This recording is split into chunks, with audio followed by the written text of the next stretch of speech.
Okay, so this is the first in a hopefully large series of how to create your character generator application. Okay, so here's the objectives for this video. We're going to be able, by the end of this, you should be able to understand how to set the main menu as the entry point of our application. Well, you will be able to do this. Hopefully, you'll understand how to exit a Java application. The reason being is it's not as simple as just exit. There's a couple of different numbering systems, things like that. Okay. You'll create a new project and you'll customize the main menu interface. Okay. So first thing we'll do, create the project, then we'll go on to customize the main menu, set the menu, then finally understand how it exits. Okay. So we've got a file, new project. You can also do Control Shift and N, but it's easier just to do by the menu. Make sure it's in the category of Java and the project is Java application. Click next and call it character generator. Okay, so I don't want a main class, so I've unchecked this. You can leave it in if you want, but you'll be deleting it anyway. Okay, so press finish once you've changed project name and where you want it to be. So now that's created. To actually open it, we open the plus icon even, and again on source packages, you can see there's nothing there at the moment. Okay, that's because we didn't check the create main class. Okay, so we need to create a couple of packages. So we're going to create one for now. We're going to go right click that, go to new, and Java package. We're going to call this views. Okay, finish. I'm going to right click views. I'm going to go to new. I'm going to select JFrame form. Okay, not the other one, JPanel form, because JFrame form is the one that opens first. Okay, basically you put a JPanel into a JFrame form, which will be I'll show you later anyway. Okay, so click that. Main menu, make it a simple name, main menu. Okay, remember that class names have no spaces in, and the first letter of each word needs to be capitalized. Okay, so make sure it's in the views package. Okay, and then press finish. So here's our basic one. Okay, I'm gonna just mess about with it, to be honest, make it a little bit bigger. Before I do anything else, I'm going to add a panel, as what I was just talking about there, the whole I click new JPanel. What we're actually doing is we're putting one of those on now. Okay, so the reason I'm doing this is JPanels are much more customizable. You can add little borders around it. You can change the background color. However, with a JFrame you can't. In fact, I'll even show you. Okay, so click that. Let's see.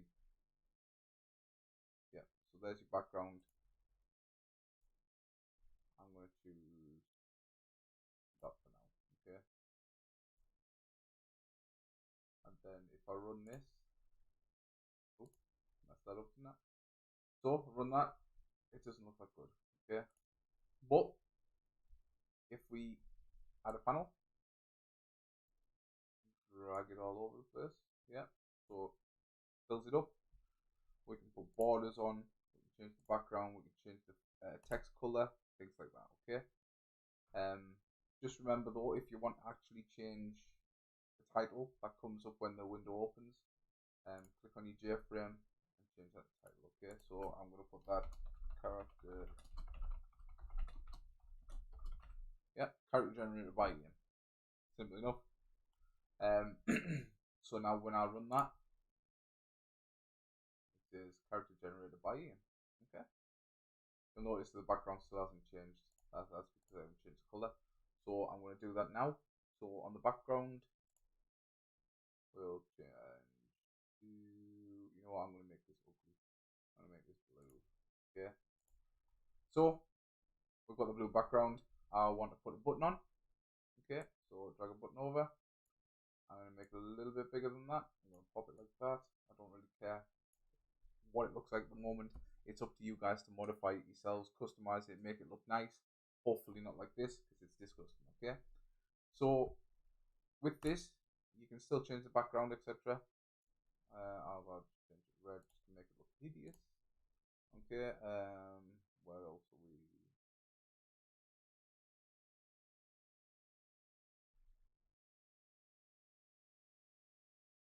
Nope. Anyway, yeah, so we've got the background. We should have the foreground as well, but I'll not change it. You can also add like a icon to it, so you can actually change it to an image button. Okay, maybe you want to do that for your character, and then you can click the button, and then it'll randomize everything. It's up to you what you do.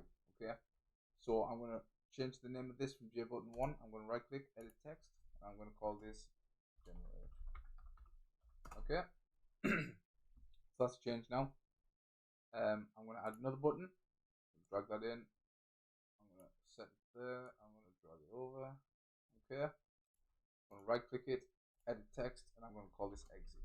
Okay, so at the moment, that's our application. Okay, how pretty is that? Yeah. So at the moment, nothing happens. So let's code the exit now. Okay. To open up the code, what I'm about to do here is double click exit. Okay, what that does is it creates an event. Yeah, so if we look here, there's a whole load of different ones. What this does is you double click it and it creates an action performed event. Okay, and it sets that to it. Okay, so I'll show you what I mean.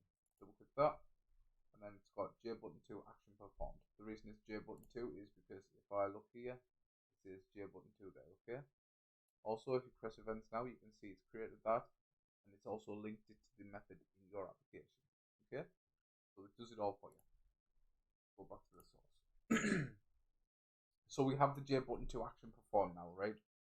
What we need to do is we need to put whatever we want it to do in that method. Yep. So we'll delete that because we don't need that. That's a comment. Maybe you should comment in your code though, make it look nice. That's where you get your merits and distinctions, etc. So to exit an application, it's as simple as system.exit. Okay. However, that's going to throw an error. The reason being is that Java, like everything else, okay, so every single program does this, it requires a number when you're exiting. The reason being is your program's running on top of another program, basically. Okay, running on the task manager. So what it does is it calls a method in your application, and it expects a return value. Okay, so the return value is used to find out if there's any errors been run while it was executed, or if it finished smoothly. Okay, so I'm going to show you an example. If I put -1 in here, okay, and I click that button, that's going to come up with an error. Okay, so let's see. Yeah, so we've got exit, click, fill failed, Java returned -1. The reason being is for a clean exit, you put 0. Okay, anything other than 0 means there's an error. The reason we use this is say you did have an error, I don't know, you were downloading something through your application and the internet cut out, which caused an error on your computer, on your program, then you could set that to, I don't know, error 80 or something like that. Then it'll come out with the bottom and say Java returned 80. Okay, so as the end user, they could email help support for whatever for your app. They'll say, I ran this program, the internet cut off, I got an error 80. Okay, and then you can say, okay, well that messed up because the internet went out. Okay, so it's an easy way to figure out what errors caused your program to end. Okay, but 0 means it finishes successfully. Okay, so play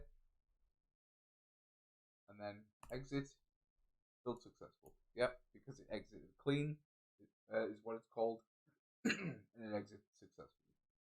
So The last thing I need to show you, so I'll just pop the thing back up.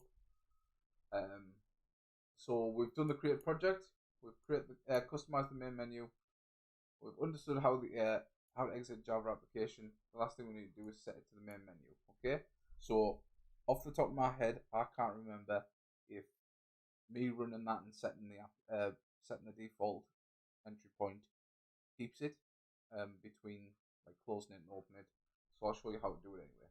Okay, so we go to file, we go to project properties, we go to run, we go to main class, and then we go to browse. Okay, so that's already done it for us, but this is what you do if you haven't started it.